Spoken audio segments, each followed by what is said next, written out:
శ్రీ గురుభ్యో నమః. శ్రీమాత్రే నమః. సత్సంగ పరివారానికి సాదర ఆహ్వానం. జగన్మాత అనుగ్రహంతో ఈరోజు మనం జగద్గురువులు శ్రీ శ్రీ ఆదిశంకరాచార్య విరచిత సౌందర్యలహరి స్తోత్రములోని 56వ శ్లోకాన్ని సూక్ష్మంగా తెలుసుకునే ప్రయత్నం చేద్దాం. గం గణపతయే నమః. శ్రీమాత్రే నమః. తవాపర్ణే కర్ణే జపనయనపై శూన్యచకితాః నిలీయంతే తోయే నియత అనిమేషా సఫలికాః ఇయం చ శ్రీర్బద్ధచ్చదపుట కవాటం కువలయం జహాతి ప్రత్యూషే నిశిచ వికటయ్య ప్రవిశతి.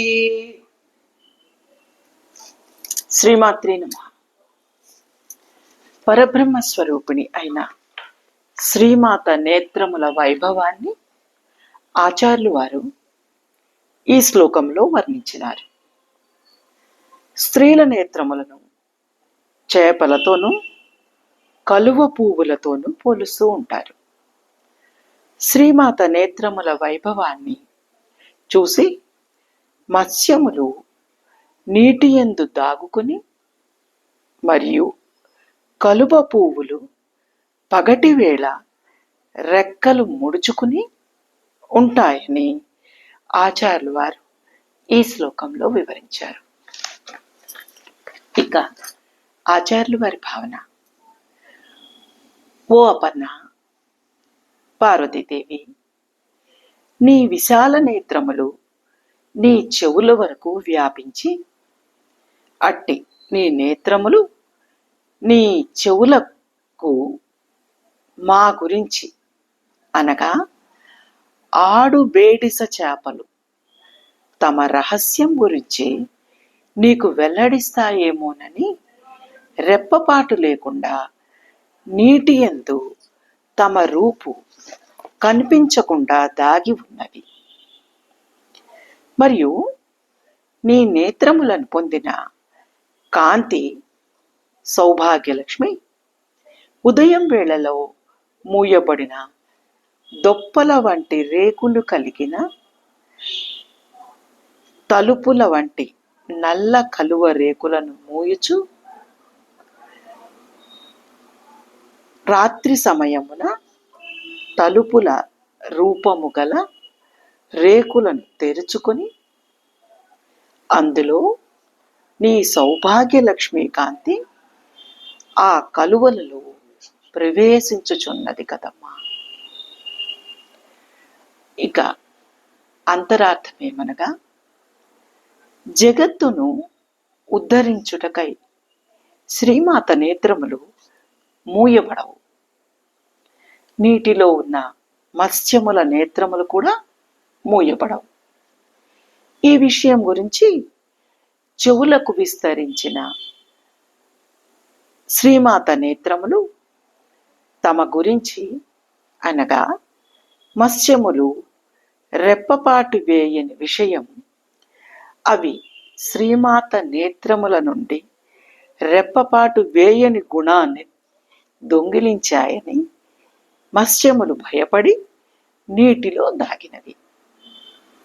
అలాగే నల్ల కలువలు శ్రీమాత నేత్ర సౌభాగ్యలక్ష్మి కాంతి రాత్రి యందు తెరవబడిన రెక్కల యందు ప్రవేశించి పగటి వేళ వీడుచున్నది. అనగా పగటి వేళ నల్ల కలువల రెక్కలు మూయబడుచున్నవి. శ్రీమాత నేత్రములు ఆకర్ణాంత విశాలములని అనిమేషములని అనగా రెప్పలు తెరువబడినవి అని అర్థము. ఇక్కడి వరకు మత్స్యముల గురించి వివరించినవి. ఇక నల్ల కలువల విషయంలో శ్రీమాత నేత్రములు అసిత సుందరములని భావన. నల్ల కలువలు రాత్రివేళ వికాసము, నేత్రములకు పగటి యందు వికాసం.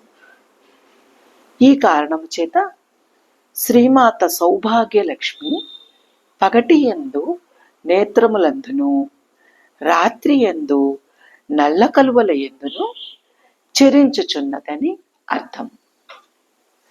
ఆచార్యులు వారు ఈ శ్లోకంలో మొదలే శ్రీమాత గురించి హే అపర్ణే అని సంబోధించినారు. అమ్మ శివుల వారి గురించి తపస్సు చేసినప్పుడు చెట్ల నుండి పడిన ఆకులను కూడా భుజించకుండా తపస్సు చేసిందని, అందువలన అమ్మకు అపర్ణ అనే నామధేయం వచ్చిందని మహర్షులు తెలియచేశారు. ఇది కాక అపగత రుణ సంబంధమని అపర్ణకు నామం తెలియచేసినారు. అనగా జగత్తు యొక్క సృష్టి స్థితి సంహార కర్మల మధ్య జరుగు ఆలస్య కారణముగా వచ్చు కర్మల సమాపములు అట్టి సృష్టి స్థితి సంహార కర్మల అమ్మ చేత ఉద్భవించినవి. అప్పుడు ఉద్భవించిన కర్మల సమాపములు అమ్మకు మాత్రం లేకపోవటమే అపగత రుణ సంబంధమని అపర్ణ అని తెలియచేసినారు. కమలమునందు మధ్యలో ఉపస్థితి అయిన మహాలక్ష్మి కూడా అమ్మ నేత్రములు అమ్మ కర్ణములకు కొండెములు చెప్పును అని భీతి చెందుచున్నది. శ్రీమాత ఉపాసకులు నిరంతరం తమ ఉపాసన ద్వారా తమ నేత్రములకు శక్తిని లభ్యం చేసుకోమని ఈ శ్లోకం ద్వారా ఆచార్యులు వారు తెలియచేయుచున్నారు. బాహ్య ఆకర్షణల కాంతియే గొప్పగా భావించేవారు విశాలాక్షి నేత్రములను గమనింపలేరు. నీటిలో ఉన్న ఆడచేపలు ఎవరికీ కనిపించకుండా ఉండినట్లు మనం అందరం చూసే వెలుగులో జగన్మాత నేత్రములు కనిపించకుండా దాగి ఉన్నవి.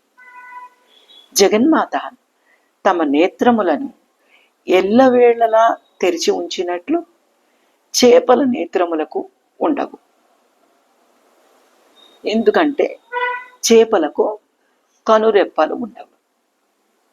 కలువ పువ్వులు రాత్రి యందు మాత్రమే కాంతితో ప్రకాశిస్తూ ఉంటాయి. వీటి రెక్కలనే తలుపులు రాత్రి యందు తెరుచుకొని తమ కాంతితో విరాజిల్లుతూ ఉంటాయి. కలువ పువ్వులు రెక్కలు పగటి వేళ మూయబడి ఉంటాయి, ముకుళించుకుని ఉంటాయి. విశాలాక్షి నేత్రముల సౌభాగ్యలక్ష్మి కాంతి పగలు రాత్రి కూడా ఉంటాయి. నీటి ప్రవాహంలో దాగి ఉన్న ఆడచేపలు ఎవరికీ కనపడకుండా ఉండినట్లు జగత్తు అనే ప్రవాహంలో శ్రీమాత నేత్రములు దాగుకొని ఉంటాయి. తమ దృష్టి ద్వారానే చేపలు తమ పిల్లలను వృద్ధి పొందించినట్లు తమ చూపుల ద్వారానే తన భక్తులను శ్రీమాత తరింపచేస్తుందని అట్టి విశాలాక్ష్మి నేత్రములను ఉపాసనా దృష్టితో దర్శించి కృతార్థతను పొందమని ఈ శ్లోకం ద్వారా ఆచార్యులు వారు మనకి తెలియజేయుచున్నారు. జగదంబ విచిత్రమత్ర కిం పరిపూర్ణ కరుణాశ్చేన్మయి అపరాధ పరంపరావృతం మహిమాత సముపేక్షతే సుతం. ఇది ఈ శ్లోకం యొక్క సూక్ష్మ వివరణ. జగన్మాత అనుగ్రహం మనందరి మీద కలుగుగాక. శ్రీమాత్రే నమః.